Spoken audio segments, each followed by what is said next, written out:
This is some of my, what they call it, kale. Let's see how my soil is doing.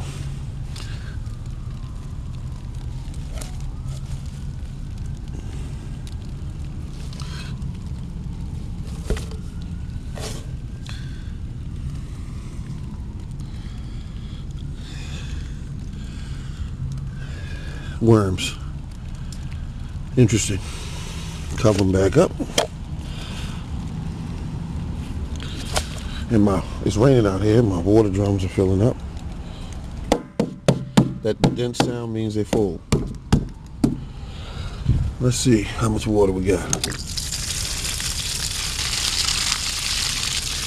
Beautiful. All free. That's how you water your garden. This is the Morning Gardening Show. Morning Gardening Show, showing you more green on the peach trees. They're doing good. They were fed very early this year, organic plant food, and seem to be responding to it. That was the Hale Haven on the right of my yard. This one here is this is the Georgia. Takes it up. Last year it slowed down tremendously, producing I think 2 pieces of fruit, and I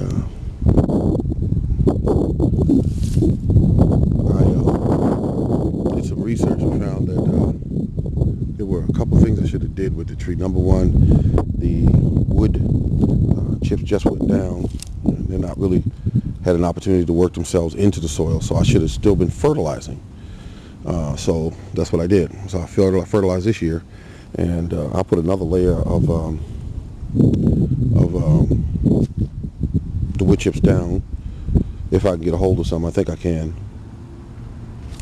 and I'm going to wait for the wood chips to start doing their work. Anywhere from 3 to 4 years, depending on the condition of your soil. My soil in this yard, you can see up at this end here where I did a lot of work today, and the soil was surprisingly, it was okay. I mean, it wasn't the best. Let me show you some that I've taken out with the shovel.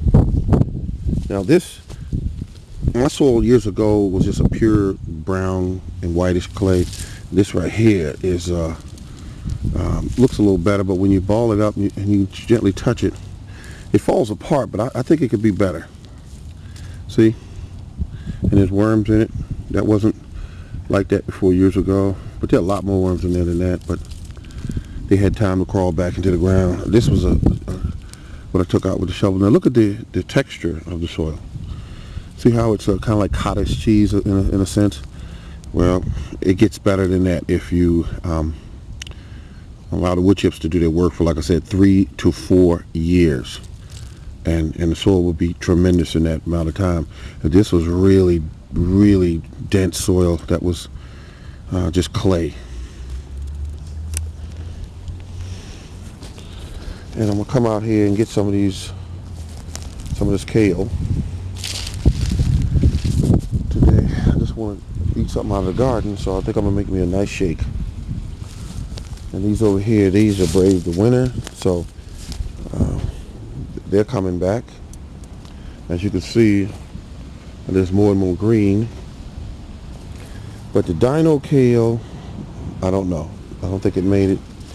So this variety here might steer clear of, because it doesn't do well in this zone, which is 7A. Doesn't do well. It just didn't like that extreme cold. But the blue kale seemed to survive, and also the collard greens barely made it. So see, this is all other remnants of the dino kale, and it just didn't do well. The wide leaf didn't fare well under that extreme cold.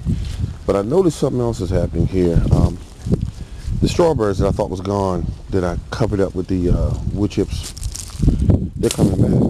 Here's some here, and these are different varieties of strawberries, so I hope that they do come back. Here's another here. I bought a number of different varieties, so If they come back, great. I'll keep them. There's some over in here if you can find it. There's some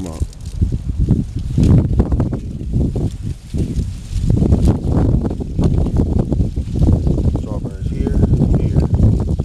They're slowly coming back, regardless of how deep these wood chips are.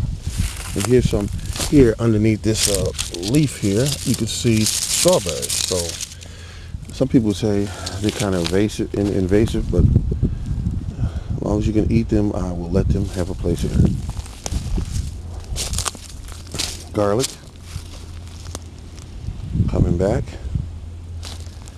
This is one of my beds that's been overtaken by some kind of weed, but still the garlic is still punched through. Over here is even more garlic and some onions as well. Okay, let's move on to the other plants. Now here's what I usually do when the winter comes. I'll tell you how to really perk your strawberries up. Cover them over in the wintertime with leaves, or you could use wood chips. Not very deep, but deep enough to cover them completely. Keeps them warm during the winter, and then when they punch through, only the youngest and the strongest ones will come through. That way you don't have to rake and remove weeds. They just come through and they're all set. There's one of my grapevines. I use a single stake system on my grapevines. I know that it's only me and another guy on YouTube that does this. He was the original person I saw doing it. I liked it. I said, wait a minute, I could make a number of different varieties here, but these are all one variety. And look at that, like soldiers. And when they get about 2 to 3 years old, they'll start producing real heavy. So it is what it is. This is the Morning Garden. Thank you all, and please stay tuned for my next episodes. And also remember to leave me a comment. I appreciate reading your mail, and also I enjoy hearing from you. And remember, grow something this year. Hello, Morning Garden Show. Just came out to take a few plants out. This one's feeling really kind of looks like tired. This is a kiwi plant, which is Isaiah. I brought it out to get some good air and also some sun and some good rainwater. It's raining now. And this here is what is this called? These are cucumbers, and the other one is a squash. I usually always try to bring them out when it rains, and once it gets the right temperatures, and they'll stay out. I'm going up here through the garden. There's a corn. Looks a little bad, but it's starting to warm up out here, so hopefully it'll last until that takes place. Now over here I had a little project I was doing. I took a branch off of this tree, which is a you can see the pears. That's a what do they call this here? This is a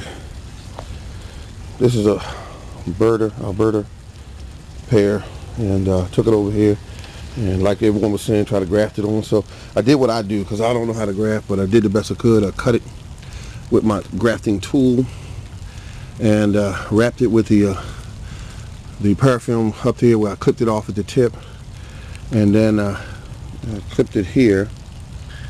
And so let's see what happens. Okay, I think I'm gonna use this other piece too. Why waste it? I'm gonna clip it on right here. All right, this is the Morning Garden. Getting ready to put some beans in the ground.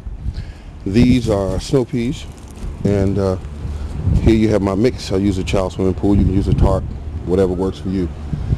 And this is the dark stuff here is called garden soil, or topsoil. It's just a cheap bag. Then right here, this pile is the compost, and this right here is the oh God, what is the name of this? I can't never remember the name. Let me look at the bag here. Peat moss. So you got the peat moss, and then I got a couple of bags here, one of perlite and one of vermiculite.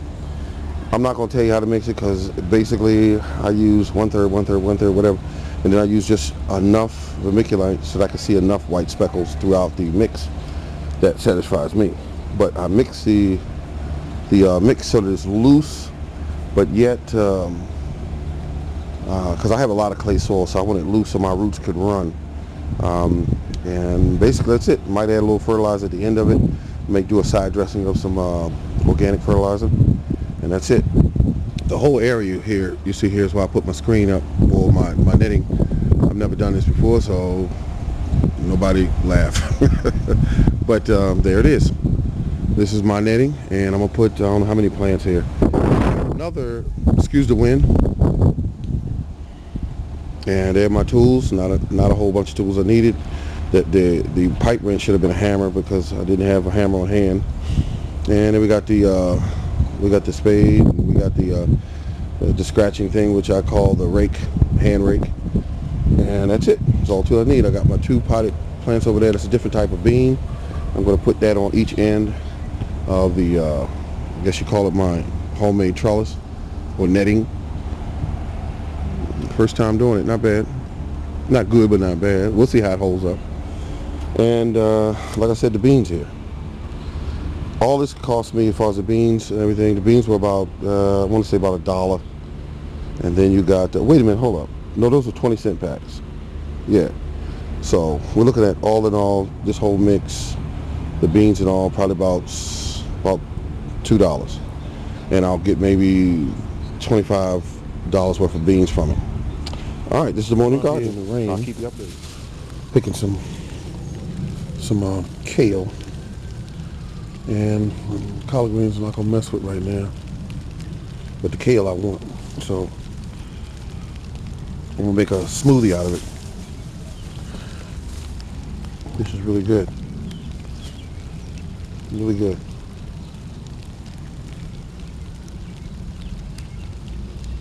All right, morning garden show.